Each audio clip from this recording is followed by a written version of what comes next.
What is up, everyone? Happy Football Friday. Y'all are probably getting annoyed at seeing my face, considering how much I posted on TikTok today. Um, but we have a show to do, so we're gonna do it. And we had some great football this week.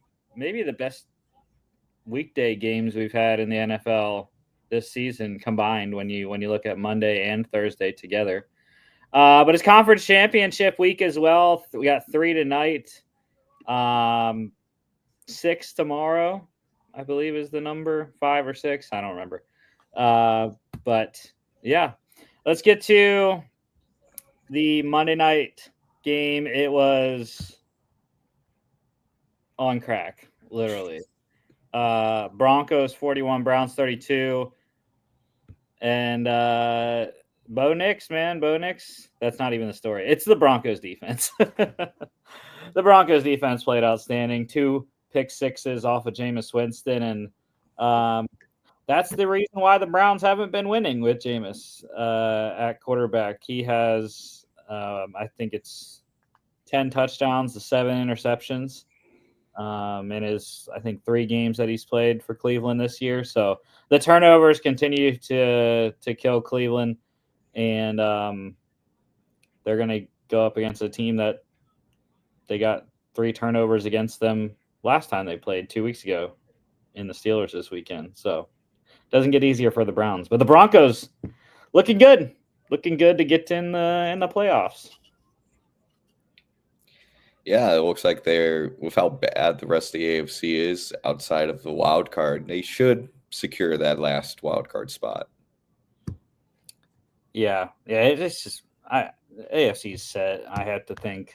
I just again, It would take an absolute miracle for anything. Yeah, like we talked about, like even the Colts somehow got that last spot. I mean, they're just not good enough.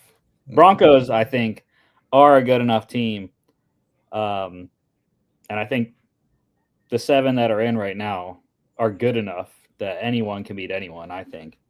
Mm-hmm. But yeah, Bo Nix didn't have the greatest night, but got a lot of help from his running game. The anomaly that is the Broncos backfield. In case anyone has any of their running backs in fantasy, sorry, I feel bad for you.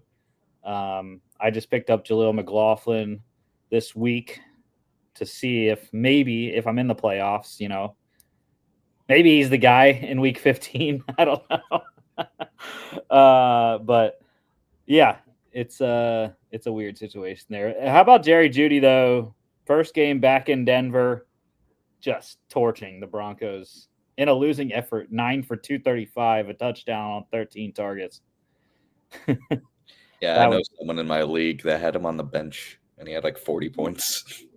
Air punching all night. Oh yeah, absolutely. So much air injured. Elijah Moore also big night, 8 for 111 on 14 targets, and then you had Marvin Mims over 100, Cortland Sutton over 100, 3 for 105, touchdown, 4 targets for Mims, Sutton 6 for 102, 9 targets, and tight end David Njoku for the Browns also a ridiculous 17 targets, caught 9 of them for 52 yards and 2 touchdowns. Defensively, it's the 2 touchdown guys, but I'm going to put Nick Bonito over Jaquan McMillian.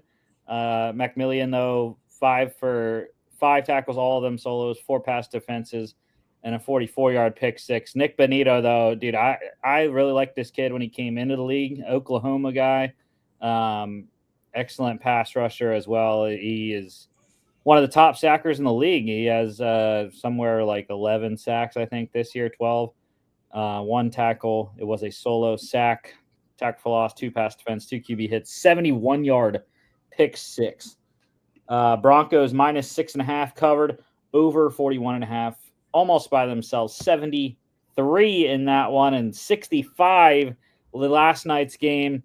Gosh, I was so close to being right on everything, man. The Packers, I had picked the Packers money line, and it was a split actually for us on the show.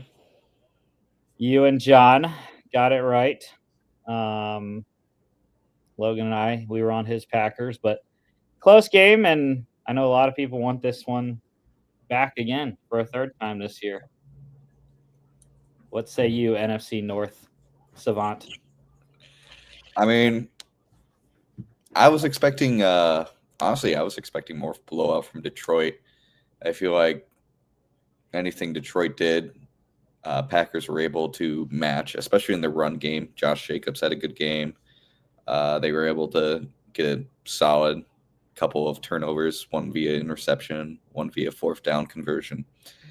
But yeah, it kind of came down to who had the ball last, and Lions really were gutsy, continuing to go for it on fourth down, and instead of going up, by 3 with about 40 seconds to go, they decided it's best to not even give them the chance to have the ball, and it almost blew up on them, but they were able to convert. But yeah, two good teams. One of them had to lose. Yeah, I think Packers are out now for the NFC North. I think it's down to a two team race now with the Vikings and the Lions. Vikings continuing to try to get it. Just now 1.5 games back with their game yet to play this weekend. But yeah, it's just this is the type of game the Lions have to play right now. Like they just do not have the defense, the players on defense to constantly get stops. And you saw it by the game plan for Aaron Glenn. I think I don't know the exact numbers, but I think that was probably the highest blitz percentage he's had this year in terms of defensive play calling because they had to blitz Love in order to get there because they just do not have the guys on the D line to get pressure with just a 3-4 man rush. Although Zadarius Smith did have a couple when they did just go coverage, but I think now Aleem McNeil concussion now. There's another guy inside. That's why I liked Jacobs last night. I really liked him with DJ Reader out, and then Aleem McNeil went down, made it a lot easier to run the ball, even though he didn't average a lot, but 3 total touchdowns, good in the red zone. But yeah, Goff was Goff. Super accurate, 3 touchdowns. Screw Tim Patrick. Like where the hell did that come from? He got a game ball, so good for him, I guess. But I hate you, Tim Patrick, so much. Yeah, Christian Watson was up over 100, 4 for 114 on 7 targets. Had a costly fumble, though, led to a Lions field goal. It ultimately ended up, like I said, costing the Packers the game because they don't have that field goal, and the Packers go down and kick their own field goal. We're looking at a game-tying field goal potentially from Jake Bates instead of a winner at the end there.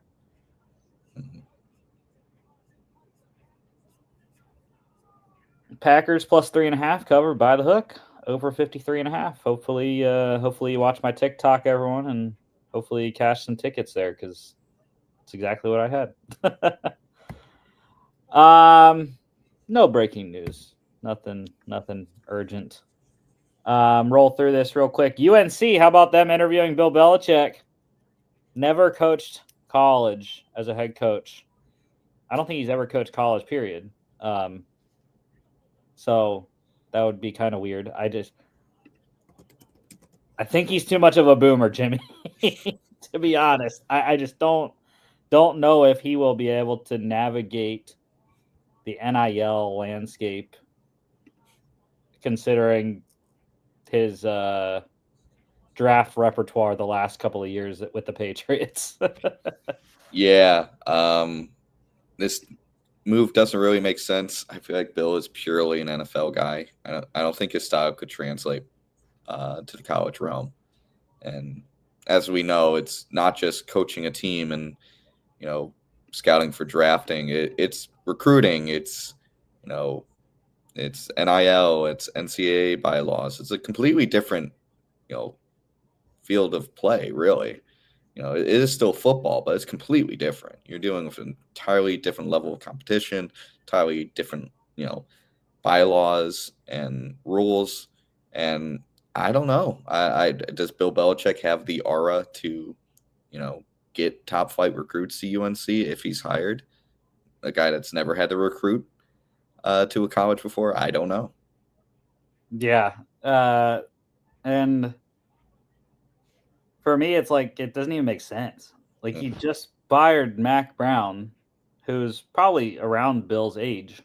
Like, why would you want to go in that veteran, like old, old coach route? I would think UNC would want to go the younger slash mid experience. So maybe go get, a successful head coach from a group of 5 school, and bring them in instead of, or a hot defensive, hot coordinator out there somewhere. I don't know. Speaking of coordinators, UCLA has fired offensive coordinator Eric Bieniemy. 117th in total offense for the Bruins this year. I mean, he doesn't have anywhere to go. Like he's pretty much blackballed in the NFL because people don't like him, and now he's out of his college job.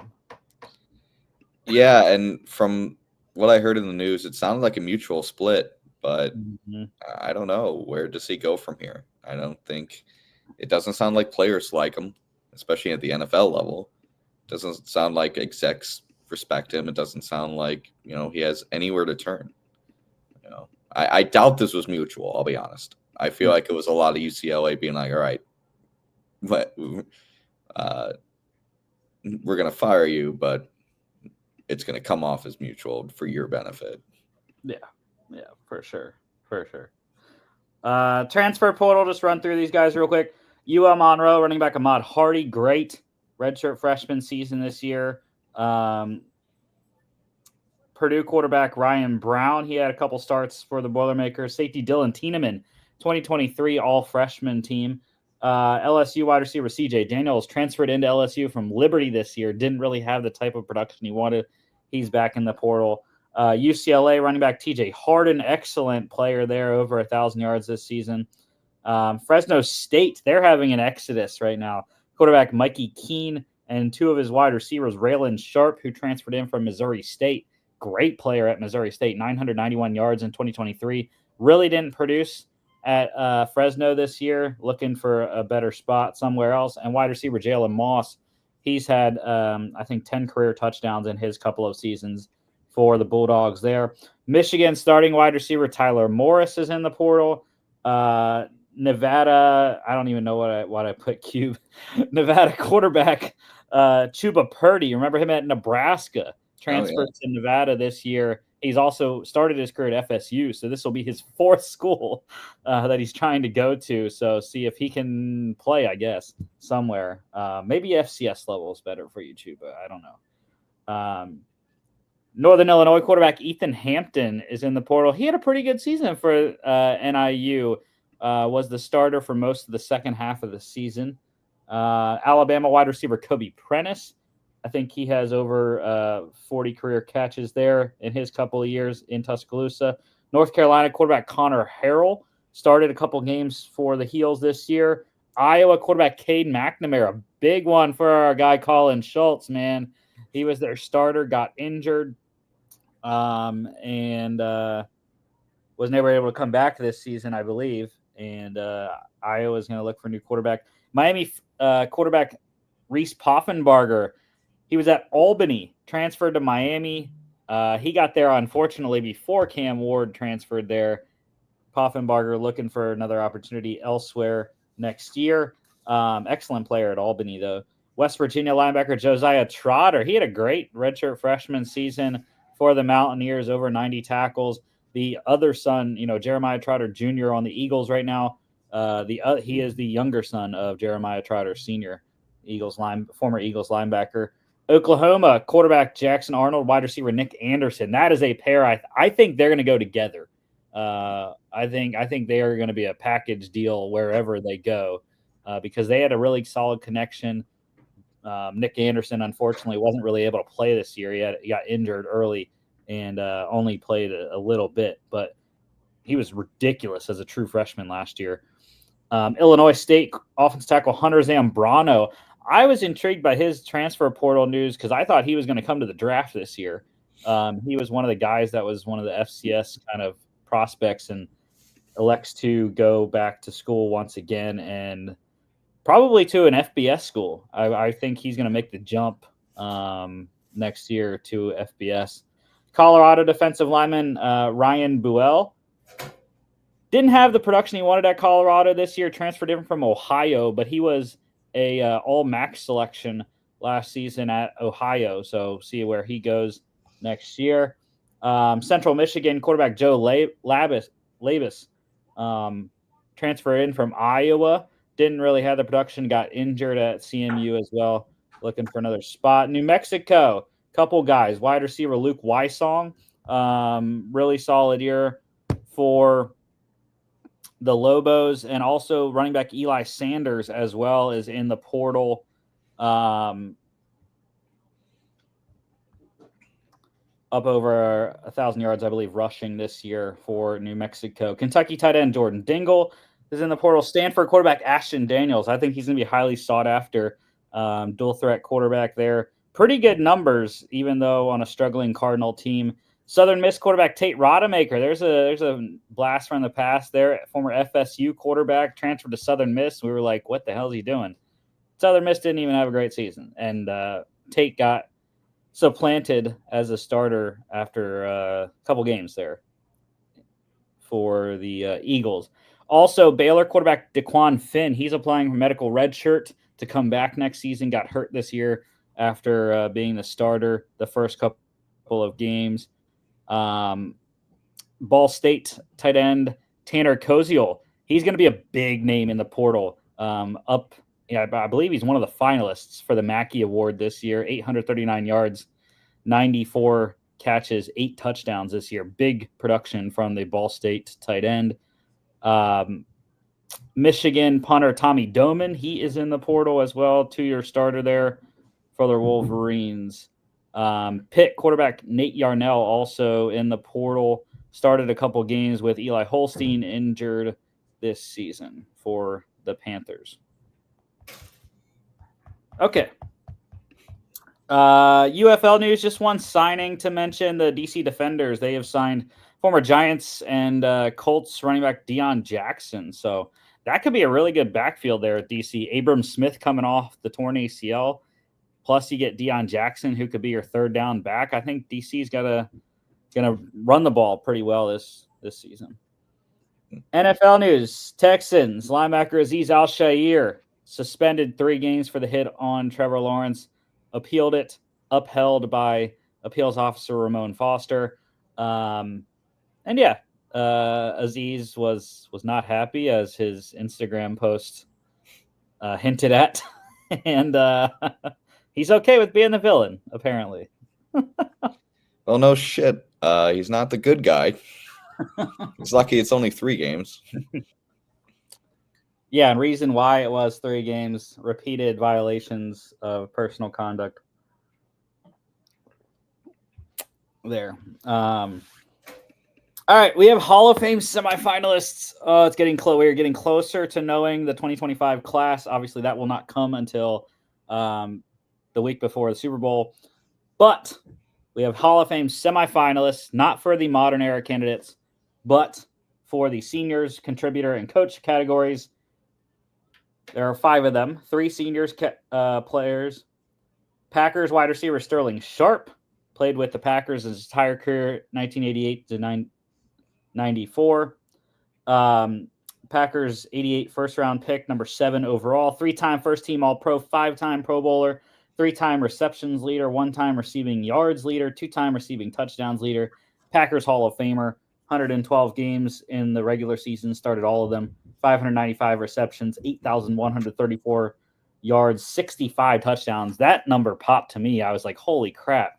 And I also saw, when I was looking at his stats, He went out with a bang. 18 receiving touchdowns in his final year in the league. Yeah. That's crazy. In the playoffs, he only had two playoff games. That's when the Packers weren't really that good back then.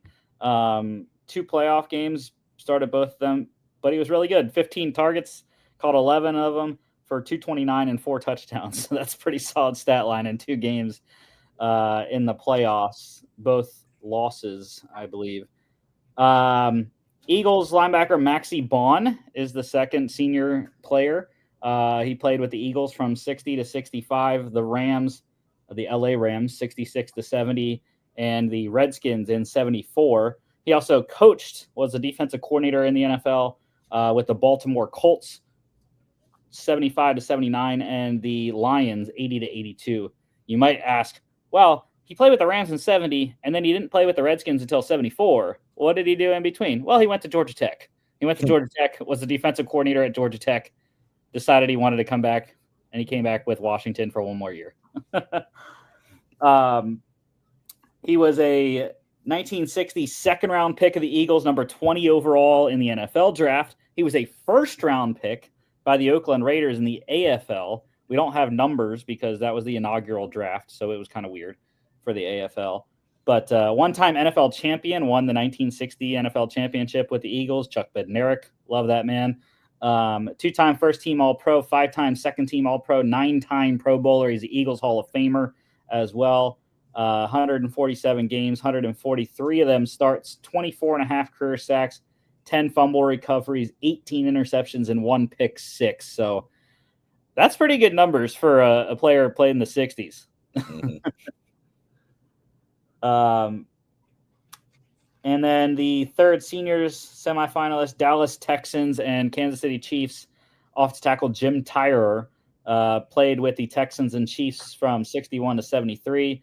And he also was on that 74 Redskins team as well with Maxie Baughan, which I thought was really cool when I looked at when they played.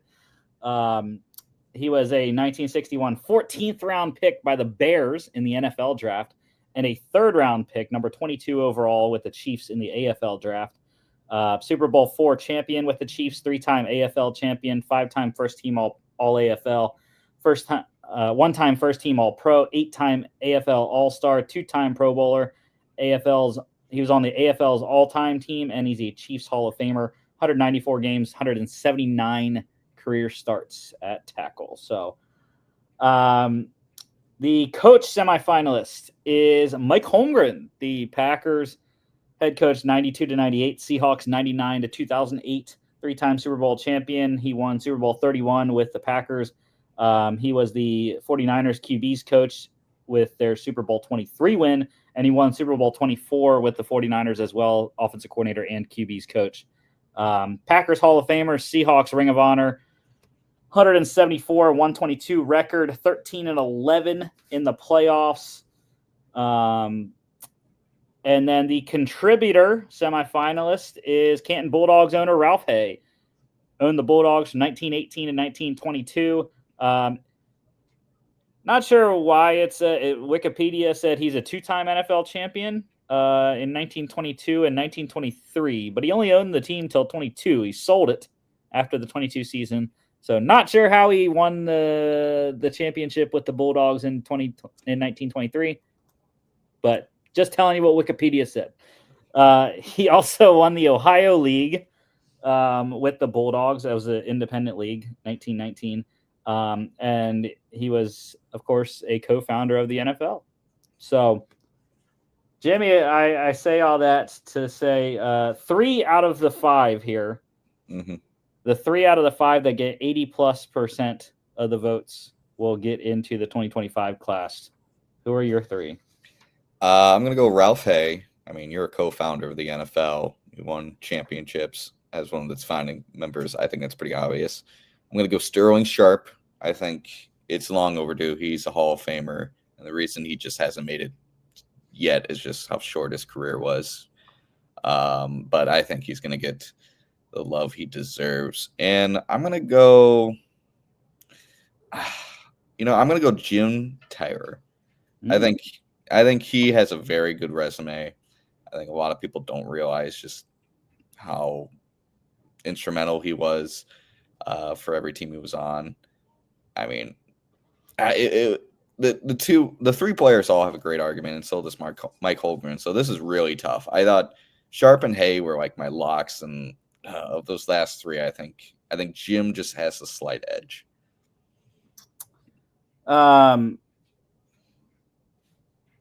Yeah. So I concur with some of that. I also am going. You know me. I've been a Ralph Hay guy from the get go. This selection process. So you're going Sharp, Tyre, and Hay. I'm also going Ralph Hay. However, I am going to go. My second guy is Maxie Bond. That's not just because he's an Eagles player, but dude, 9-time Pro Bowler. He won an NFL championship as well, and 5-time second team All Pro, 2-time first team All Pro, Eagles Hall of Famer. And I mentioned the stats: 18 interceptions, and 10 fumble recoveries, 24.5 sacks, a lot of games played, and so I like him as my second guy. And then it's down to the Packers. It's Sharp and Holmgren. I'm going with you, though. I think Sterling Sharp. I don't know. Mike Holmgren was okay. He won a Super Bowl with the Packers. But yeah, I'm on Sterling Sharp as well, as my third one there. All right, we got clinching scenarios coming up this weekend for the playoffs. We already know, based off last night's result, we have 3 teams clinched already. The Buffalo Bills have won the AFC East. The Chiefs have clinched a berth, and the Lions have clinched a playoff berth. But the Chiefs, Sunday Night Football, they can clinch the AFC West if they beat the Chargers. Simple as that. Your Vikings, Jimmy, can clinch this weekend a playoff berth. 4 scenarios: a win and a Seahawks and Cardinals tie. Very, very doable. A win, a Cardinals loss, and a Rams loss or tie. A tie, a Bucks loss, a Cardinals loss, and a Rams loss, or a tie, a Bucks loss, Cardinals tie, Rams loss, and Eagles win or tie. So there you go. Just win, baby. That's basically it. The Eagles can also clinch a playoff berth. Theirs is a lot more scenarios for them. They need to win. Falcons loss or tie. Seahawks, Cardinals tie. Win, Falcons loss or tie, and a Cardinals loss. Win, Bucks loss or tie. Seahawks, Cardinals loss, tie. Win, Bucks loss or tie, and a Cardinals loss. Tie, Falcons loss. Seahawks, Cardinals tie. Tie, Falcons, Cardinals loss, and a Rams loss or tie. A tie, a Bucks loss, Seahawks, Cardinals tie, and a tie, Bucks loss, Cardinals loss, Rams loss or tie. Get all that? The funniest thing is they're just going to lose, so it doesn't even matter. No, I'm just kidding. Okay. The Ravens, they have suspended wide receiver Deontay Johnson for 1 game, so he's going to miss the Week 15 game against the Giants. That's hilarious. Hilarious. I can't believe I got Roma Dunze for Deontay Johnson. I made that trade right when he was traded away, and I feel good about it. Yeah, I mean, he's a cancer. I mean, he's literally burned the bridges. It makes sense now. We were at the time, we were like, what the hell are the Panthers do? What the hell are the Steelers doing? Deontay Johnson for Dante Jackson straight up? Like, what is that? And look at us now. Dante Jackson has 3 picks this year. He's playing great opposite Joey Porter Jr. And the Panthers traded Deontay Johnson away for what they could. Again, we were that same thing. We were like, dude, how did the Panthers only get, I don't even remember what it was, like a 5 for him or something like that? And it's like, what are you doing? And now we see why. He's just not a good locker room presence, apparently. Yeah, I mean, we made fun of the Panthers for basically getting nothing for the guy, and now we're looking at it like, wow, they got something for this guy. How? All right, players of the month, AFC offense, Bengals quarterback Joe Burrow. Yeah, so how many games did Joe Burrow win last month? Hey, man, I have him in fantasy. I really do think he's player of the month. He's kind of killing it for me. Yeah, has the stats, not the wins. NFC offense, of course, it's Eagles running back Saquon Barkley. Yeah, I mean, he is just completely dominant, and he's gonna break the record. He's gonna do it. He's going to break the single season rushing record. Just saying. AFC defense, Broncos corner Patrick Surtain the second. The defensive ones, I can't really speak on because I didn't really notice these guys last month, and yet they're the players of the month. So I don't know. Surtain, I mean, he's always a lockdown type of guy. NFC defense, I mean, you can speak. Vikings linebacker Jonathan Grenard. Woo! What did he do last month? Everything, really. I mean, I think all you need to do is watch the game-sealing drive between the Cardinals and the Vikings, and you'll see how important he was and how good he is. He forced a fumble on second down.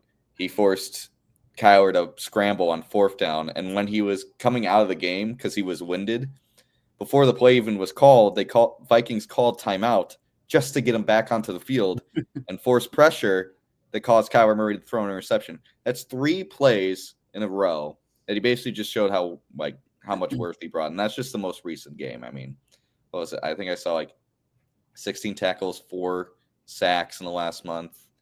I mean, he was really impressive, and he deserves this. There you go. AFC special teams, Dolphins kicker Jason Sanders. Again, I can't recall what Jason Sanders has done or did in November, but the Dolphins won a bunch of games in November, so they went 3-1, I believe. So, yeah. And the NFC special teams player of the month, Lions kicker Jake Bates. I mean, all the man does is hit walk-off game winners. Yeah. The offensive rookie was, dude, I have no clue what that auto-corrected to. Brock Bowers. Raiders tight end Brock Bowers. Did you see the script? I don't know what that auto-corrected to. Yeah. Raiders tight end Brock Bowers, though, this kid is awesome. Go Dogs. And he's doing it with subpar quarterback play. Now, Aiden O'Connell balled out on Black Friday. But, yeah, on a what are the Raiders? 2-10? On a 2-10 team, man, he is quite a shining star. Yeah, he's the only reason they're not 1-11 or 0-12. Legitimately, that team doesn't have a quarterback, doesn't have an offensive line, doesn't have a running back, doesn't have wide receivers, doesn't have a defense. He's literally it. He's carrying this sack of crap all the way to the finish line. Yeah, and again, I would hate for him not to kind of win Offensive Rookie of the Year because he's on a bad team. I think he deserves it. I really do. I don't think Caleb Williams or Bo Nix or Jaden Daniels really have an argument. I don't. I think he's the best rookie, and he's playing as the best rookie right now. Yeah, I think, it was Jaden Daniels easily earlier. Caleb's playing a lot better now. Bo is on potentially the best team. Him and Jaden have the best 2 records in terms of rookie quarterbacks, 8-5. But yeah, I don't know. Yeah. And the defensive rookie of the month, Rams defense tackle Braden Fisk. I feel like you could always pick between him and Jared Verse, but Fisk has really shown up. The interior pressure. I remember watching him against the Eagles on that Sunday night game, and was beating some good players up front. Landon Dickerson, Mekhi Becton, Cam Jurgens as well. That interior trio of the Eagles. He was beating them boys. Yeah, I mean, can we just talk about how the Rams basically have rebuilt their defensive line in the last 2 drafts almost perfectly? Verse, Fisk, and who's the guy last year? Kofi Kofi. Kobe Turner and Byron Young. And yeah, what an incredible group they got after the retirement of Darnold. Like, this team really just built one of the youngest and best defensive lines in the entire league.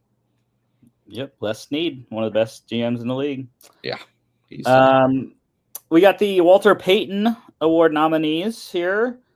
Cardinals tight end Trey McBride, Falcons defense tackle Grady Jarrett, Ravens linebacker Roquan Smith, Bills offensive tackle Deion Dawkins, Panthers wide receiver Adam Thielen, Bears defense tackle Andrew Billings, Bengals offensive tackle Orlando Brown Jr., Browns corner Denzel Ward, Cowboys guard Zach Martin, Broncos linebacker Alex Singleton, Lions quarterback Jared Goff, Packers defense tackle Kenny Clark, Texans safety Jalen Petrie, Colts corner Kenny Moore II, Jaguars defense tackle Eric Armstead, Chiefs tight end Travis Kelce, Raiders defensive end Max Crosby, Chargers kicker Cameron Dicker, Rams running back Kyron Williams, Dolphins fullback Alec Ingold, Vikings fullback CJ Ham, Patriots defensive end Dietrich Wise Jr., Saints defensive end Cameron Jordan, Giants wide receiver Darius Slayton, Jets defensive tackle Solomon Thomas, Eagles defensive end Brandon Graham, Steelers defensive tackle Larry Ogunjobi,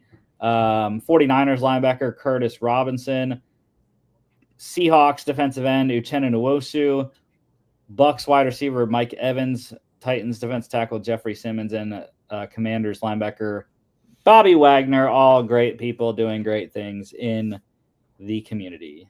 Mm-hmm. All right, IR. Guys going to IR. 49ers running back Christian McCaffrey, the PCL injury, probably out for the year. Chiefs losing their second kicker now to IR. Kicker Spencer Strader placed on IR. Bucker 1 week away. I believe he's eligible to come off next week. Bengals kicker Evan McPherson with a groin injury, week to week for him. Jaguars quarterback Trevor Lawrence with the shoulder surgery on his left AC joint. Cowboys guard Zach Martin, ankle surgery for him, maybe retirement as well. And Jets linebacker CJ Mosley with neck surgery to deal with a herniated disc. So he is done for the year. IR return, though. The Vikings getting some people back, Jimmy. Yes, sir. Rookie kicker Will Reichard and long snapper Andrew DePaula both coming back this week. I need Reichard, man. He's on my fantasy team. Will the Thrill knows how to kick it. But, hey, Parker Romo, great stand-in. I mean, he only missed one kick in the time we asked him, and he made a game-winning kick against the Bears in overtime. So, more power to you. So, glad to see Reichard back. Glad we didn't, glad we weren't desperate to get him back, Jimmy, if Reichard makes me lose this game this week, never rostering a Vikings kicker again. Injuries. Commanders corner Marshawn Lattimore expected to make his Commanders debut next week when they come off the bye. So finally going to see him in a Washington uniform there. Eagles tight end Dallas Goedert, knee injury. He is week to week. They ruled him out today for their game against the Panthers. And Bengals linebacker Logan Wilson, he is out the rest of the regular season with a knee surgery, arthroscopic knee surgery, cleanup.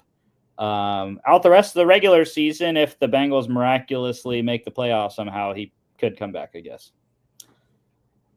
Ins and outs, Giants going with Drew Lock again this week against the Saints in East Rutherford. Tommy DeVito is questionable, I believe. He was limited in practice this week with a forearm injury.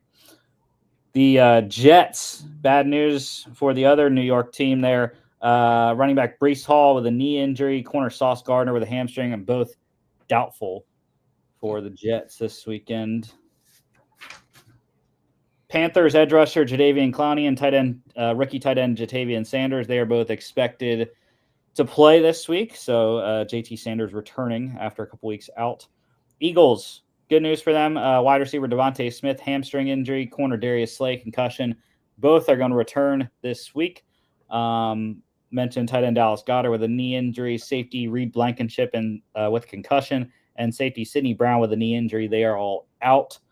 Bears wide receiver DJ Moore with a quad and running back DeAndre Swift with a quad injury. But they are both questionable. Bills rookie wide receiver Keon Coleman and tight end Dalton Kincaid are both questionable. 49ers left tackle Trent Williams, he is out again. Defensive end Nick Bosa is doubtful. Seahawks running back Kenneth Walker III, uncertain to play. So not great for my fantasy team. But yeah, we will see if it's mostly Zach Charbonnet potentially for Seattle against the Cardinals. And one thing to note as well, the Saints have officially placed tight end Taysom Hill on IR right now. Couple waiver claims. The 49ers, they claimed running back Israel Abanikanda from the Jets. Obviously, CMC, Jordan Mason, both out. Isaac Guerrero, they signed Patrick Taylor to the active roster. So Izzy Abanikanda on the practice squad there, or I guess on the active roster because you have to claim him to the active. And the Jags getting some wide receiver help with their injuries there. They claimed wide receiver Josh Reynolds from the Broncos. So catching passes from Mac Jones there. One extension, the Texans, they signed tight end Brevin Jordan to a one-year extension. Tore his ACL early in the year this season, but rewarding him nonetheless after having a pretty solid year last season.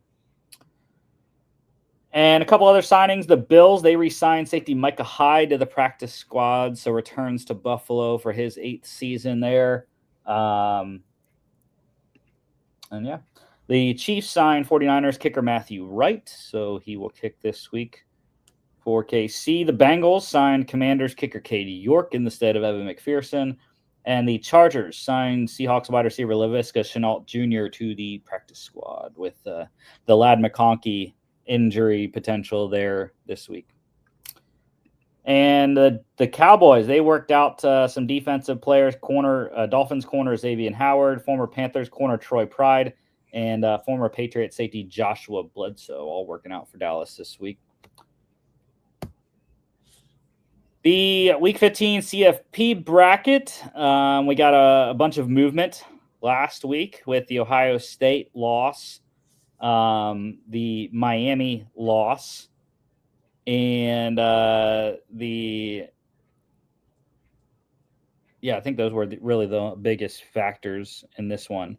But yeah, so conference championship week, we will finally see on next Tuesday who is in. And well, we won't give it all away because we got our picks coming up. But yeah, right now you got some really, really fun games. How about Arizona State, the projected Big 12 champ, going to Penn State? Cold Penn State for a first-round playoff game. Plus, that's a long trip, Arizona to Pennsylvania. That's a long trip. So have to think that would favor Penn State. How about Tennessee coming up to Columbus? Also very, very cold by the time we play these games in a couple weeks. Another cold one, Alabama coming up to South Bend. But this is what the teams want, right? They want these Southern teams to have to come up and play in the cold, right? And the reverse happens in the last 7-10 matchup. Indiana going down to nice Georgia, which it's really not. Like, it still gets cold in Georgia, by the way. It'll probably be in the 30s or 40s by the time they play that game, if that is the matchup there. First two out. Miami is now out because they are not in the ACC championship game. They have no way of getting in. They need help. They need a lot of help. And I don't really see where it comes from. Like, I don't know where Miami is going to get the leeway to get in unless like a Boise would lose to UNLV.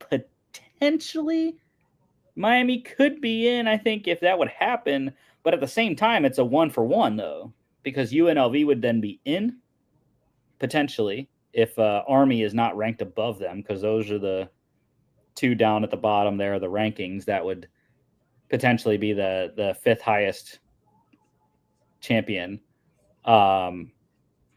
So kind of a 1-for-1 there. So I really don't know where they would get enough leeway to get up one more spot to get into the 11 seed. Because, when you look at it, Tennessee, Ohio State, Alabama, Notre Dame, Indiana, all 5 of those teams are not playing this weekend. So those guys aren't going to move anywhere really. So I don't know. Ole Miss in the same predicament. They're not playing this weekend. They are the second team out. So yeah.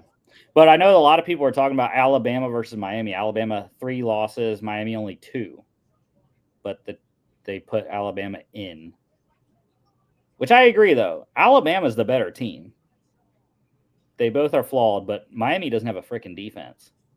So at least Alabama can play defense at times.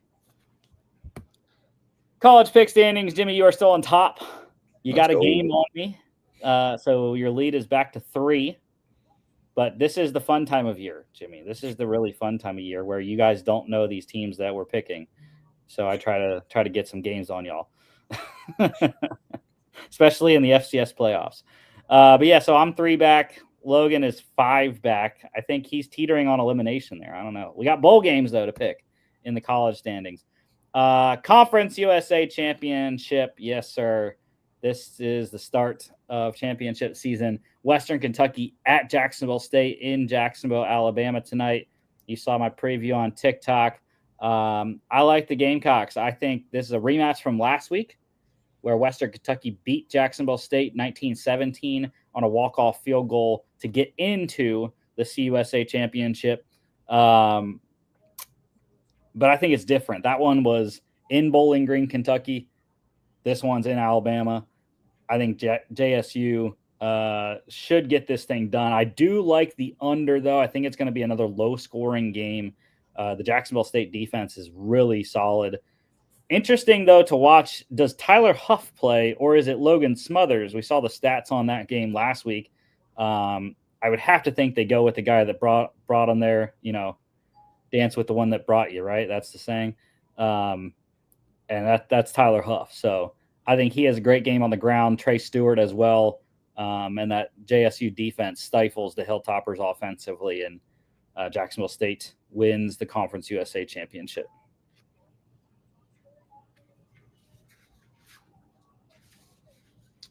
Like I said, I like the under. 57.5 here is the total under that. 7 p.m. CBS Sportsnet. Mountain West Championship, number 20 UNLV at number 10 Boise State. 4-point favorite are the Boise State Broncos, looking to get a bye in the college football playoff. The one loss, pretty good one, to the undefeated number 1 team in the country, Oregon Ducks, on the road in Eugene by 3 points. And guess what, Jimmy? Do you know how many yards Ashton Genty needs to break Barry Sanders' record? It's not like over 200, like 250 something. It is. It's more than that. 340 yards. You can do it. He's got to do it tonight on the blue turf in a winning performance for the Mountain West Championship. Boise State is going to get it done. This game was really close in Vegas when they played earlier in the season. UNLV is going to want revenge. I just don't see it coming all the way up from Vegas to Boise. 6 p.m. local kickoff. It's going to be around 32 degrees, probably a feel of 27, I think I saw. So the boys from Vegas are going to be a little cold up there. And I think that's what's going to contribute to a low-scoring affair, low-ish scoring affair, I should say. Ashton Genty is going to run for more than 128 yards like he did the first time they played UNLV this year. And I think they're going to slow the clock down, keep Haj Malik Williams off the field, and Boise going to walk out of their stadium with the Mountain West Championship. 57.5 is the total. Like I said, under, I think it's up to 58.5 potentially. 8 p.m. on Fox. In the American Athletic Championship, I was shocked. None of you took Tulane. Why couldn't you do that to save the graphic? Because we're patriotic, my friend. America. Number America. 24, Army, hosting Tulane. Like I said, dude, I think this atmosphere tonight is going to be awesome. To see a conference championship game played at West Point is going to be ridiculous. The cadets are going to be rocking. The Black Knights come into this one 5-point dogs, but they're the ranked team, and they only have one loss, and they got killed in that one loss at Yankee Stadium by Notre Dame, who is now the number 4 team in the country, by the way. So just like Boise, it's a pretty good loss. Boise's a lot better because they only lost by 3 to Oregon on the road. But regardless, Bryson Daly, I think he's going to have a good game. And the Black Knights defense, I think, is something that a lot of people don't talk about. But Memphis really stifled this Green Wave offense last week. And Darian Mensah, he's a young quarterback. If you can confuse him with some of your coverages, I think that you can get some interceptions, and that's what Memphis did. They got some turnovers against Tulane, although they did let up, a couple late scores. Thank you to get the over for me. But yeah, I really like Army. We're doing it for America, and Yes, sir. they are one of a couple teams this week. One of 4 teams, I believe, is the number that can get a win, can win the conference championship in their first year. Army, Texas, or no, one of 5 teams, I should say. Army, Arizona State, Texas, Oregon, and SMU. All 5 of those teams, first year in the conference, they can win the conference championship game. Tomorrow, we got Dr. Pepper Big 12 Championship, number 16 Iowa State against number 15 Arizona State. This one's in Dallas, or more specifically Arlington, Dallas-Fort Worth area at AT&T Stadium. We're all in the Sun Devils. Again, no one wanted to break the graphic. I see how it is. Well, we all picked Kansas State last week, so why would we not pick against Iowa State again this week? We were wrong last week, but I like ASU. I think they're the better team. Cam Scattaboo has been awesome for the Sun Devils, and got to give credit to Kenny Dillingham, the head coach there for ASU. Sam Levitt has been a master class of a transfer portal addition from Michigan State. And Iowa State's okay. They have a really good defense. But Rocco Becht concerns me with the passing game. He was sub 40% last week in Farmageddon, and they still won. So concerning for Rocco Becht. I think they should run the ball with Abu Sama if they want to play better. On the Sun Devils, though, take the spread. It's low enough. I can see Arizona State winning by 3. This one, 49.5 is the total. I am leaning on the under. You never know with the Big 12, though. 12 p.m. on ABC. The MAC Championship. Yes, sir. Lone Wolf. Red Hawks. Ohio, the Bobcats against Miami, Ohio Red Hawks. This one's at Ford Field in Detroit. And look, I'm going with the veteran, man. Brett Gabbert has brought this team. They're looking for back-to-back MAC championships, and I think they can get it. This defense is lights out. Both these teams won last week to get into this game, and I don't know. I just trust Brett Gabbert more than I do the Ohio offense there. Great to see 2 Ohio teams, though, in it. 44.5 is the total. I am leaning on the under. 12 p.m. ESPN. I don't know. People want to see points, but I'm leaning on a lot of the unders. SEC Championship. Go Dogs, baby. Number 5, Georgia. Number 2, Texas. 2.5 for the Horns here. This one's Mercedes-Benz Stadium in Atlanta. Horns down. Bevo's not going to be there, by the way. Request denied. I think it's going to be a great game, just like it was in Austin. And the key for me is the Georgia defense. They stifled Quinn Ewers when they played them last time. I think they're going to do that again. We saw what the Texas A&M defense was able to do to Texas. And, I read a CBS article earlier this week. It mentioned this Texas offense really hasn't been good in a month and a half. They're not scoring a ton of points, and they're turning the ball over. So unless they can run against Georgia, which Georgia Tech was able to do last week, but that was a different kind of run because you had the element of the quarterback. Quinn Ewers isn't that dynamic. He can run, but not like Haynes King could. So I think with that element taken out, I think Georgia's going to key in on Quintravian Wisner there. And the secondary, while they have given up some plays, I think is still pretty solid with Dalen Everett at corner and Malachi Starks at safety. And, of course, cannot forget Dirty Dan Jackson there coming down and hitting some boys in the middle of the field. Carson Beck's playing like the guy we all thought he was at the beginning of the season right now. Hasn't really turned the ball over in the last couple of games. I don't think he will here. And Georgia gets the win in Atlanta. It's a home game. 49.5 is the total. I had the over in the Georgia-Texas game the first time. It didn't hit.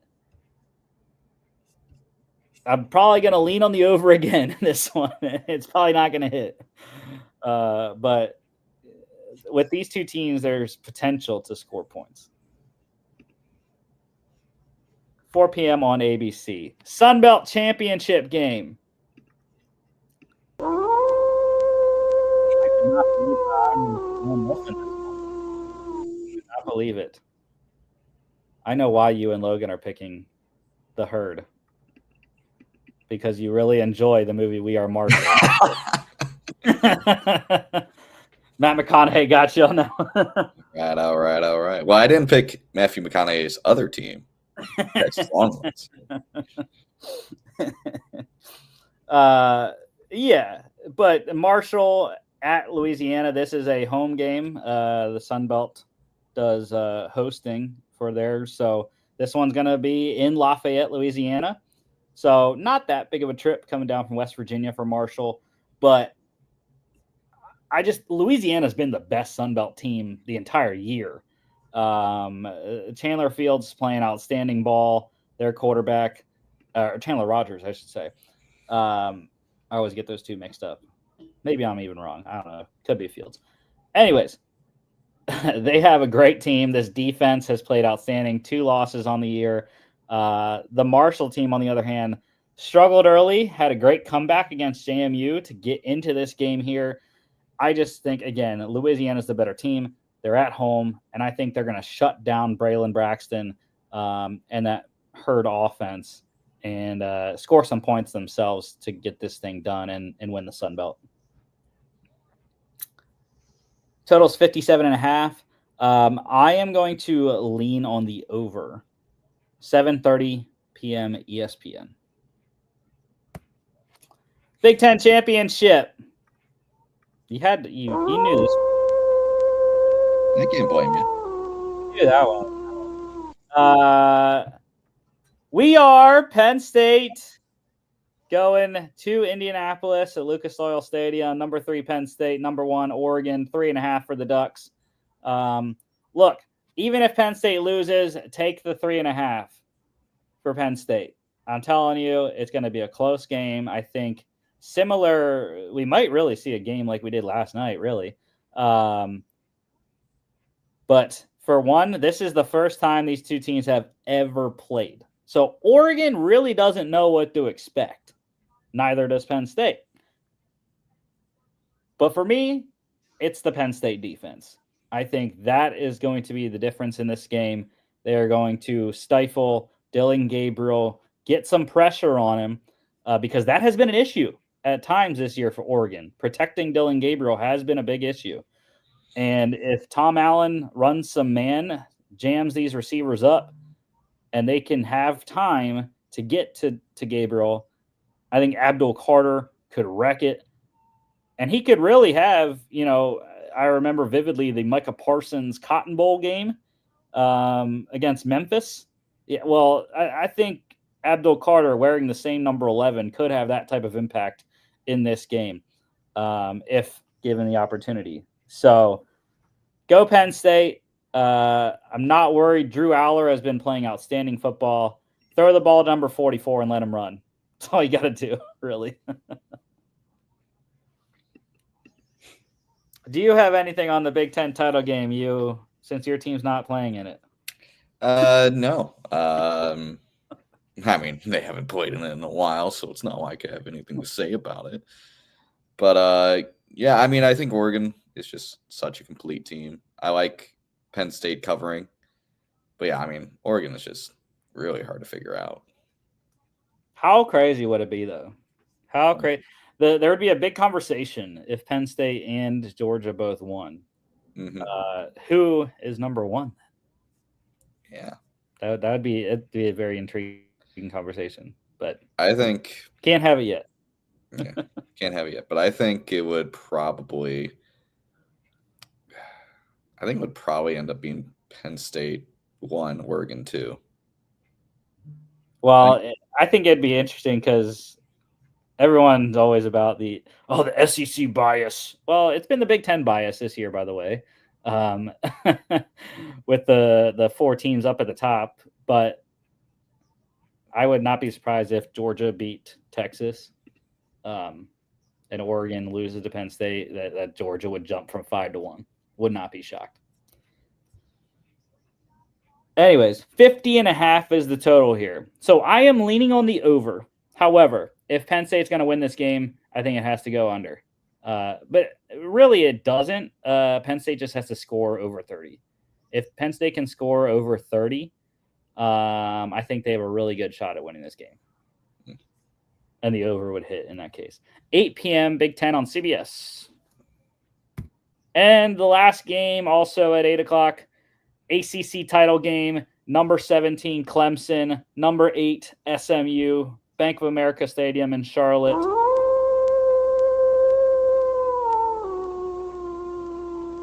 Logan's rolling with the ponies. I've been telling people for weeks, if Clemson gets the ACC championship game, they're going to win it. And here they are. And it's a win and in for them. This is their only path to the CFP because they lost to South Carolina last week. And I don't really blame them for that loss. It's a rivalry game against a difficult dual threat quarterback in Lenora Sellers. They're going to have to deal with another dual threat here. Kevin Jennings has been outstanding for the Mustangs this year. I am going to go back to my roots for the third time, picking the championship games here, and go defense. Clemson's defense is the difference. They're going to shut down Kevin Jennings and Rashard Smith in that running game and make Kevin Jennings beat you with his arm. He has the capability to, but I just don't know if he can if they don't have the running game to lean on as well. So I think Cade Klubnik has a good game. The SMU defense has been very underrated, but when you look at it, their strength of schedule is only like in the 80s or 90s, I think. So they really haven't played a difficult schedule. Clemson, on the other hand, has. So I like the Tigers. They're battle tested. Dabo's a veteran head coach. He'll get the win. And it's a home game. Just like Georgia has a home game in Atlanta, this is essentially a home game in North Carolina. Clemson, right down the road there in South Carolina. 55.5 is the total. I'm going to go with the over. 8 p.m. ABC. NFL pick stand. Oh, I forgot these boys here. My bad. FCS playoffs, second round, number 14, Montana at number 3, South Dakota State. Yeah, Jackrabbits are 21-point favorites at home. And I think they'll cover, man. I have not been impressed with Montana. They struggled against Tennessee State last week at home.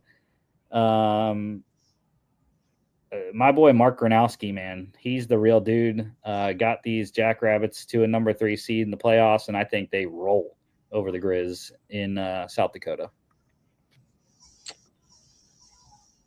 The total, I can get you here real quick because I forgot to put these on the script, but the total, I believe, is somewhere around 40 something, maybe. Could be incorrect, but regardless, dude, you know me, I've been a Jackrabbits fan for the last couple of years. They're looking for 3 in a row here. Total's 46.5. Go with the over. 2 p.m. ESPN Plus. Number 11, Villanova at number 6, Incarnate Word. The Cardinals getting 9 at home. Jimmy,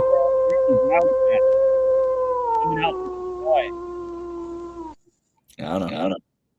Right, that's where UIW is, I believe.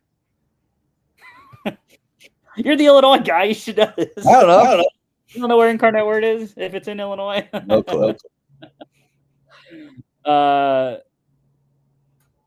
Oh, no, it's in Texas. My bad. Yeah, come on. San Antonio, Texas. So that's nice, though. Villanova gets out of the cold, gets to go to Texas. But what you got for your analysis on why you're picking the Wildcats? Vibes.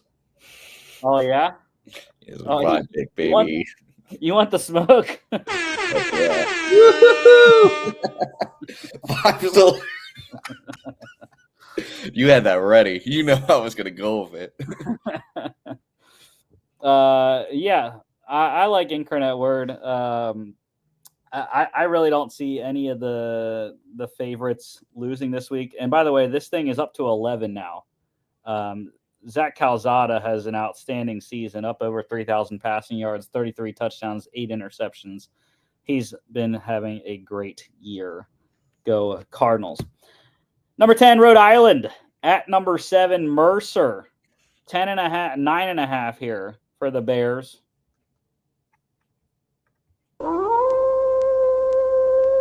Again, lone wolfing in the FCS playoffs. The Rams, the Rhode Island Rams. Why? Don't let me say it. I actually have no clue. I thought Rhode Island had a solid year. I feel like 10.5 point favorite is kind of large. I thought Rhode Island was better than people give them credit for. Well, I can tell you this. We're not. If you want to watch quarterback play, good quarterback play, don't watch this game. Beautiful. The quarterbacks here for Mercer, DJ Smith, 9 touchdowns, 6 interceptions. For Rhode Island, Devin Farrell, 11 touchdowns, 8 interceptions. This is a running back game here, y'all. The running back for URI, Malik Grant, 1,300 yards here, 13 rushing touchdowns. Dwayne McGee has been outstanding for the Mercer Bears, 995 yards and 8 rushing touchdowns. So a lot of rushing in this game. The total here is 49.5. Oh, I forgot to mention UIW Villanova 53.5. I like the over in that game. 49.5 is this one under because of the ground attack. UT Martin, the Skyhawks, one of the non-seeded teams to make it into the second round at number 1, Montana State. To be honest, I was surprised it was only 17.5. Considering South Dakota State's spread was 21, I was very shocked Montana State's was only 17.5. I just think Montana State's the best team. They've been number 1 for quite a while now. Got the number 1 seed in the FCS playoffs. Tommy Malott is playing his butt off. How about 22-1 touchdown interception ratio passing? That is ridiculous. They also have a 1,200-yard running back and 13 touchdowns for Scott Trey Humphrey. And while the opposing side, UT Martin, Patrick Smith has had a great year. Up over 1,100 yards, 14 rushing touchdowns. I just think Tommy Malott, touchdown Tommy, as they like to call him, is the difference. And of course, going from friggin' Tennessee to Montana is frigid.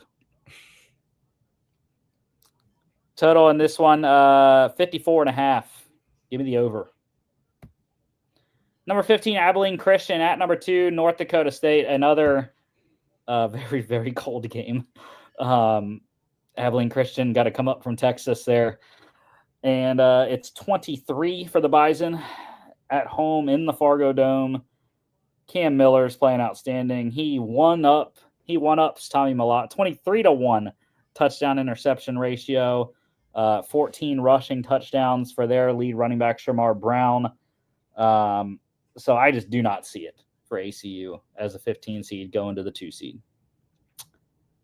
56.5 is the total. I'm going to lean on the under. I think the Bison defense shuts down Abilene Christian, and we get not enough points to get it to over. Number 13, Tarleton State at number 4, South Dakota. The Coyotes getting 16.5. Aiden Bauman, 14-2 touchdown interception ratio. How about their running back, Charles Pierre Jr., 15 rushing touchdowns. Tarleton said, we got you, though. We raise you a Kayvon Britton, 18 rushing touchdowns. How about 1,891 rushing yards for Kayvon Britton this year? Excellent player for Tarleton State. The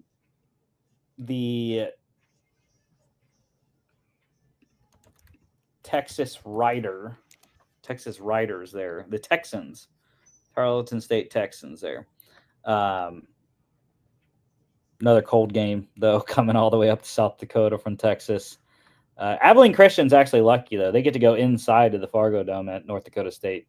Not the case here. Or actually, no, I think South Dakota does have a dome. Yeah, the Dakota Dome. Yeah. UT Martin does not get that opportunity because Montana State plays outside, as the South Dakota State for Montana. But Montana's used to that. Total in this one, 53.5. I am going to lean on the under. Number 12, Illinois State at number 5, UC Davis. Go ahead, Jimmy. Go ahead. I know why you're picking this one. Yeah, home state, baby. Redbirds. Let's go Redbirds. They are. Oh, Jimmy, it's up to 10.5 now for the Aggies. Don't worry. Not worried. Keep going up. Makes the victory that much sweeter. I mean, they're lucky, man. They get to go to Cali. They get to go to nice warm weather. Yeah. I mean, so not really. I mean, it's going to be 58. It's going to be 58 there. I mean, still warmer than Illinois, though. Yeah, warmer in Illinois, Montana, North Dakota, South Dakota. They're in good shape. For me, though, this is Miles Hastings, dude. The Aggies quarterback, 32-8 touchdown interception ratio, 3,700 passing yards. Lan Larison, their running back, also a great season, 1,300 rushing yards, 14 rushing touchdowns there. And for the Redbirds, I mean, Tommy Rittenhouse having a good season. Just I don't think it's going to be enough to outscore the Aggies in this one. The 53.5 is the total. I am going to go with the over, though. I do think there's going to be some points in Cali. And the last one here, the Cinderella story. This is, you like NCAA tournament basketball. This is it right here. The Pennsylvania upstart Lehigh Mountain Hawks. They are going to number 8, Idaho. They are also lucky because Idaho plays in a dome as well, the Kibbe Dome. But it's packed in there. It's tight confines. So the Vandals getting 14.5 at home. I think the Cinderella story ends here, unfortunately, for Lehigh, but great year for the Mountain Hawks. And Idaho moves on. 50.5 is the total here. I'm going to lean on the under. NFL pick standings. Logan got us last week, 10-1. I forgot to mention, Jimmy, the Lone Wolves in college football last week. Logan went 1-2. He got South Carolina right over Clemson, Vanderbilt wrong against Tennessee, Texas A&M wrong against Texas. I went 4-5. Damn. Got Miami, Ohio right against Bowling Green. ECU lost to Navy. Michigan beat Ohio State. Eastern Michigan lost to Western Michigan. Coastal Carolina beat Georgia State. Syracuse beat Miami. Cincinnati lost a close one to Texas. Same thing with Appalachian State against Georgia Southern, and then Northern Arizona got shut out by Abilene Christian in the FCS playoffs. You, sir, went 1-1. You got Minnesota right over Wisconsin.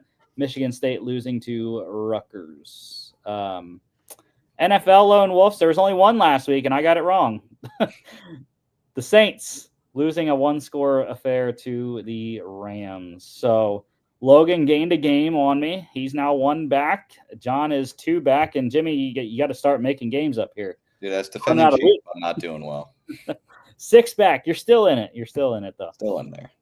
The first game here, Panthers at the Eagles, 13.5 for the Birds. I am not taking that. I know crazy people that are taking that spread. I am not, however. That's just too big for the NFL. Regardless of who you're playing, like unless they were playing like the 2008 Lions? Was that the 0-16 Lions team? or 2016 Browns? Right. Unless you're playing those two teams, one of those two, like 13.5 is too big of a spread. Yeah, especially with how Carolina's played the last 2 weeks. I mean, exactly. They've lost by a field goal in 2 straight weeks. There's no reason to think this will cover. Right. And the only thing that I will say, though, is that the Panthers are 30th in rushing yards allowed, and the Eagles are number 1 in rushing offense. So Saquon's going to make a lot of ground on Barry Sanders in this game, I have a feeling. The biggest question is, will Saquon outscore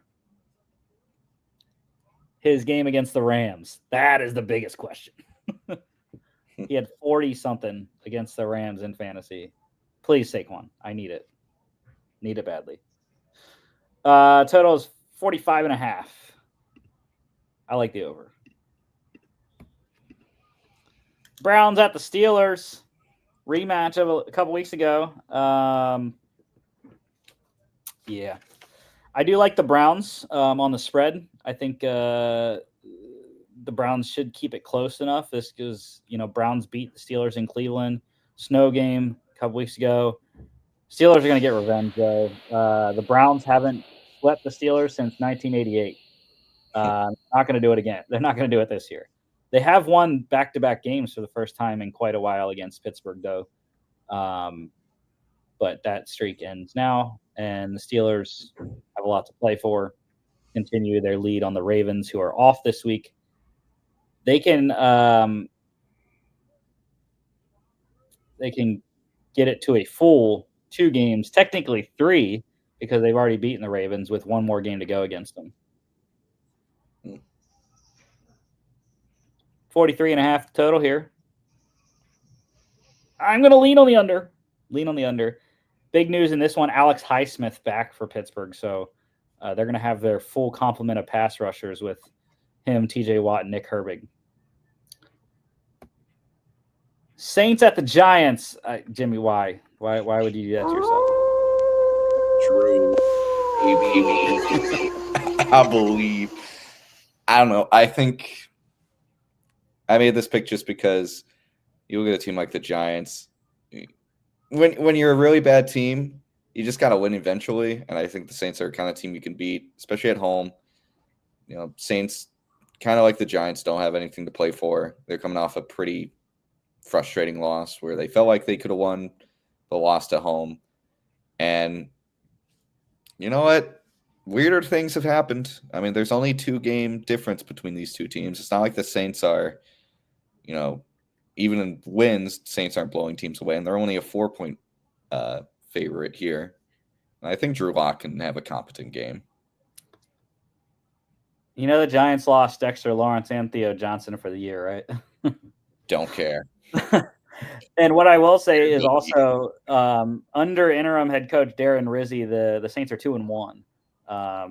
So I think they got a good shot. They played very competitive ball against the Rams last week, who are in the thick of the NFC playoffs and NFC West standings. And I just don't see it for the Giants. They have too many injuries on both sides of the ball. And I think the Saints defense is really going to give Drew Lock some problems. Cam Jordan should have a good day, as well as the rest of that defensive line.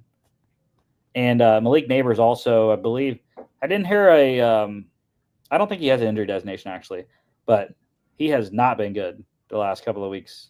I know I've heard that from fantasy managers. So I like Saints. I like the Saints spread -4. Total's 40.5. I'm going to lean on the under. Yeah. Falcons at the Vikings. Kirko coming back home to Minnesota. No one wanted to pick Kirk's return. The Falcons have lost 3 straight. They are now right in it with the Bucks for the division lead, and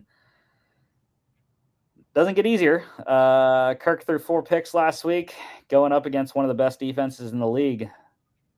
Vikes cover?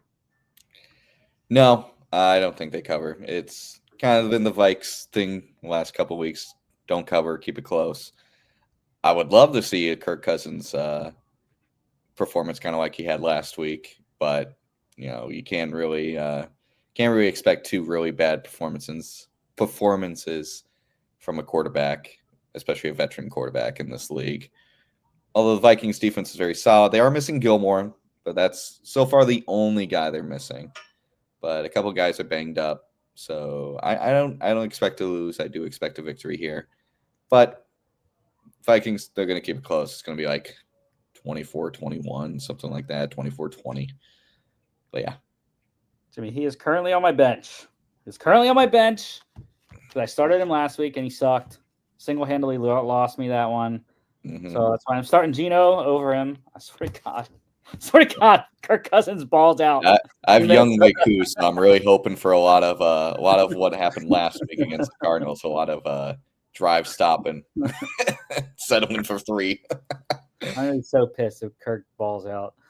45.5 is the total. Where are you thinking? 45.5, slightly under. Just gonna. I said 24-21 or 24-20, and that's just under. Yeah, but it's gonna team. So I'm gonna go under just slightly. By the hook. Raiders at the Bucks. Yeah. Not much to say about this one. Yeah. I mean, this is, other than the Eagles-Panthers, this might be one of the more overmatched games of the weekend. Mm-hmm. I mean, Baker's got this offense playing pretty well, especially with Mike Evans back the last couple of weeks. Bucks defense has been actually really good as well. And I mean, they're desperate to win that division. I think, they're tied right now with Falcons at 6-6. So you got to take the wins when you can. Yeah. And they have a worse division record, I think, just slightly. Mm-hmm. I don't remember exactly what it is, but yeah, I do think the Falcons technically hold the first seed in that division. Yeah, I think the Falcons might be 3-1 in division. Bucks are like 2-1, maybe. 46.5 is the total. I am going to go with the under. I think the Bucks defense holds the Raiders points down. Yeah, this is going to be like a 30-10 game, 27-13 game. Yeah. Jags at the Titans. Let's get it. Mac Jones. It's the Mac attack, man. It's Maction, baby. Dude, you got to look what happened last week, right? T-Law gets hurt. Mac Jones almost brought the Jags back against the Texans, right? Mm-hmm. And they had been one of the best defenses in the league. They've been faltering lately, and the Titans are sneakily good on defense. The Jaguars are pretty bad on defense. Will Levis has had his moments. But this is still the Tennessee Titans. The Titans suck. So I'm going to go with the Jags. Somehow still have Doug Peterson roaming the sidelines. I don't know how. And hopefully Travis Etienne can actually score some points this week. But I think one X factor for is Josh Reynolds, the new guy. They claimed off the waivers from Broncos. I think him and Parker Washington together could be an intriguing pair against the Tennessee secondary. 40.5 is the total. Under. Jets at the Dolphins. Again, Jimmy, why would you do this to yourself? Your team. Because I'm actually clinically insane. Aaron Rodgers is going to be on the beach during this game, bro. Tyrod Taylor legacy game. I don't know, man. I'm trying to make up there's a reason I'm last. I'm trying to make up a lot of games with crazy reaches.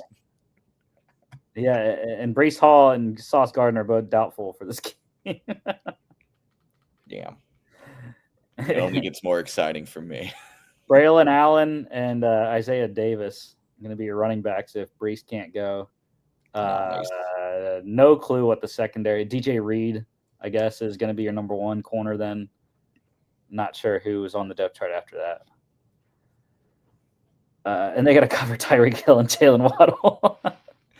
And Sauce wasn't even playing that good. That's the thing. Like, Sauce wasn't even playing that great. But you know, for all that I said, like, I still don't trust the Dolphins to cover 5.5. 44.5 is the total, though. I'm going to lean on the over. That is leaning on the Dolphins scoring points. 1-4-05 game here. Seahawks at the Cardinals. Very surprised. You have been the Cardinals guy this year. I have been. I couldn't bring myself to do it too. You know, because John, I can't John's feelings. Well, it's the law of averages in the NFC West, right? Like, true. The Seahawks are too high now. They're too high.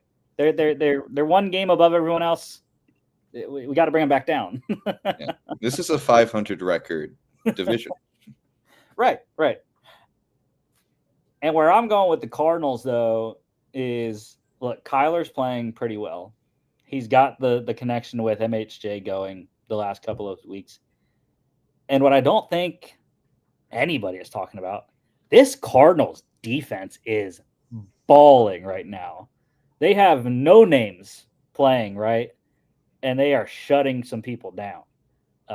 You know, it was an unfortunate loss against the Vikings last week, but I mean, look what they held their own for almost the entire game. Had to, you know, have a Sam Darnold late touchdown to win it for the Vikes. So I picked up and started the Cardinals defense in a couple leagues this week because I like their playoff schedule. By the way, fantasy advice, anyone needs a defense, go get the Cardinals. I mean, they're ranked number 10 in most leagues right now in terms of total points. And you look at their fantasy playoff schedule, like after the Seahawks, which still is a decent matchup, they play the Patriots, I think is next week. They play the Panthers as well. And there's another pretty easy team. I forget who they play, the championship week 16. But yeah, or week 17.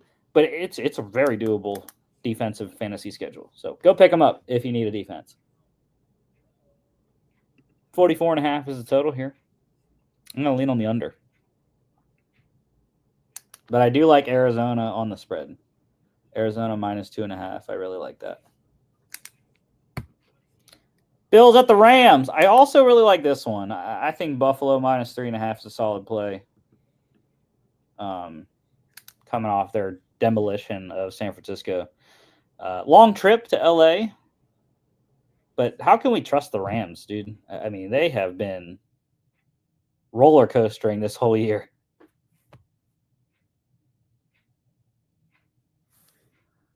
So yeah, I have no clue how anyone can trust the Rams to win this game. I just think Josh Allen and the Rams defense, especially in the secondary, it's going to be an issue.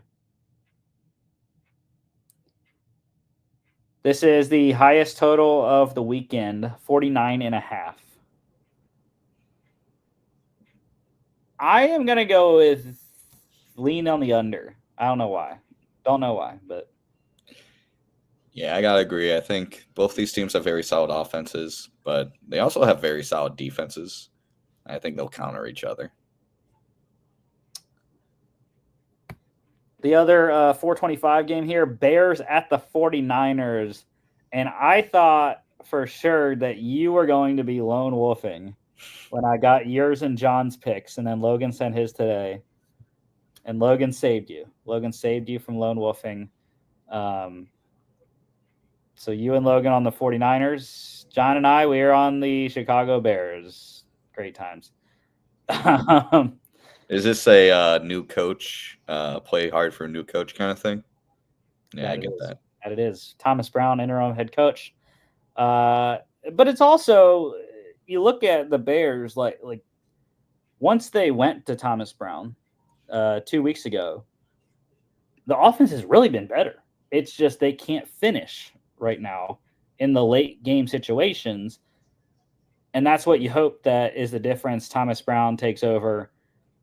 They can finish this game and do what they need to in the fourth quarter to win this one against a severely depleted 49ers team. I mean, this team,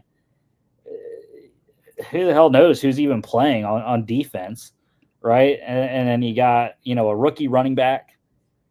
You still have Debo. No Trent Williams, though. Nick Bosa probably not going to play. So who's going to rush the passer?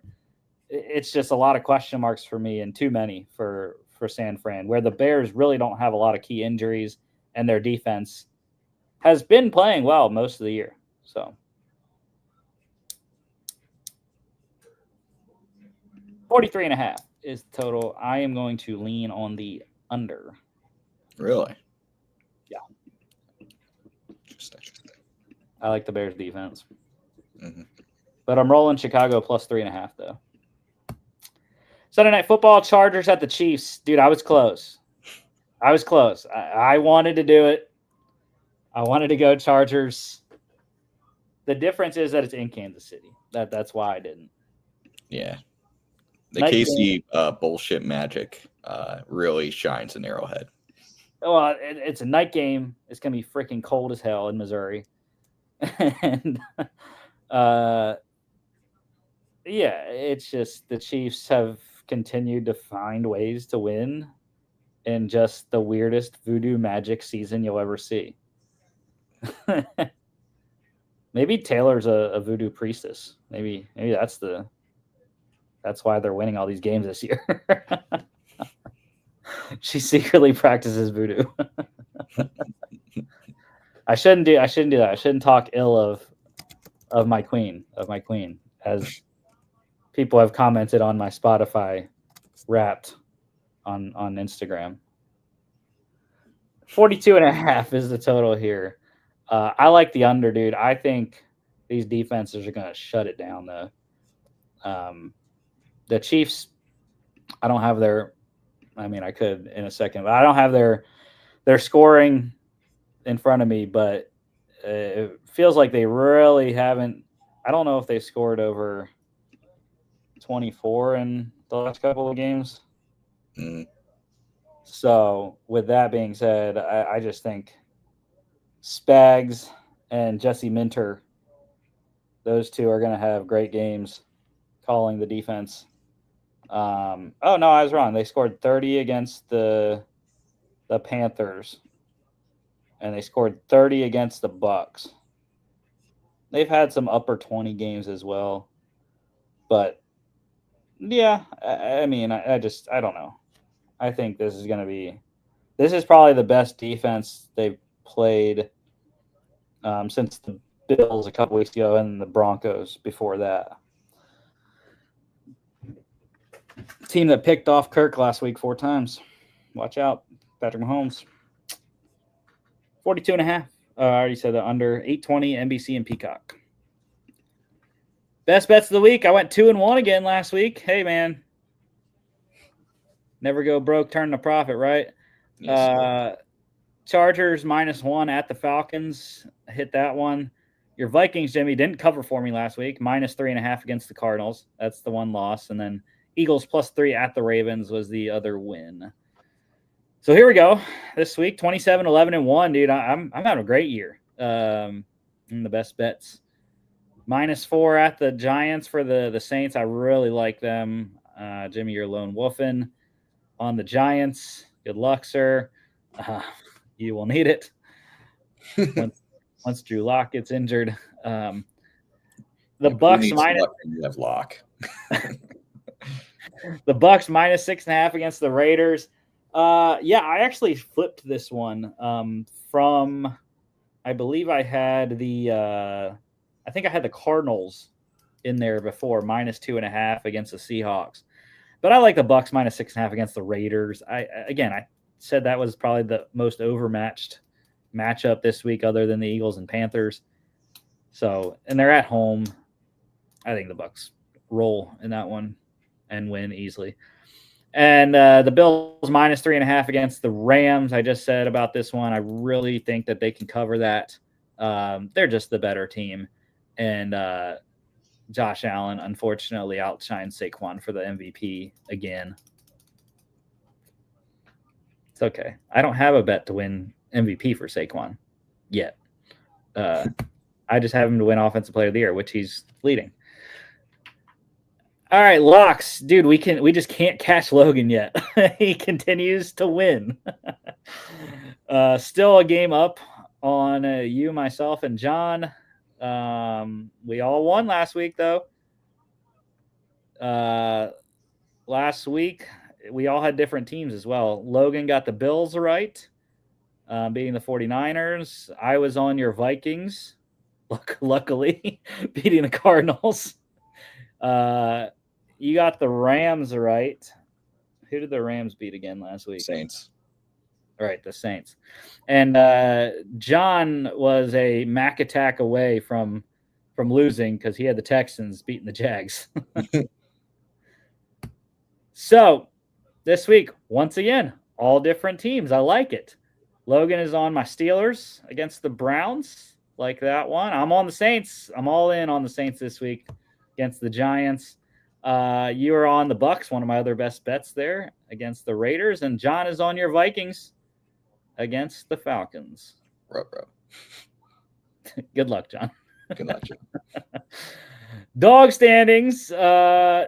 Oh, John was so close. He was so close to getting to 500. John, come on.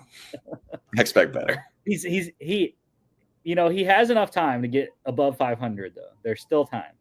A couple more weeks.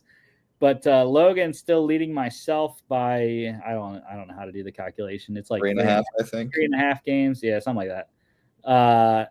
And Logan is up on you by 5. So Jimmy, you're getting close to being eliminated. But it's okay. Last week here, we Logan and I were together on the Eagles +3 at the Ravens. You got the Steelers right +3 at the Bengals, and John lost to the Falcons +1 against the Chargers. And John and Logan, John said, if you can't beat him, join him. So sure.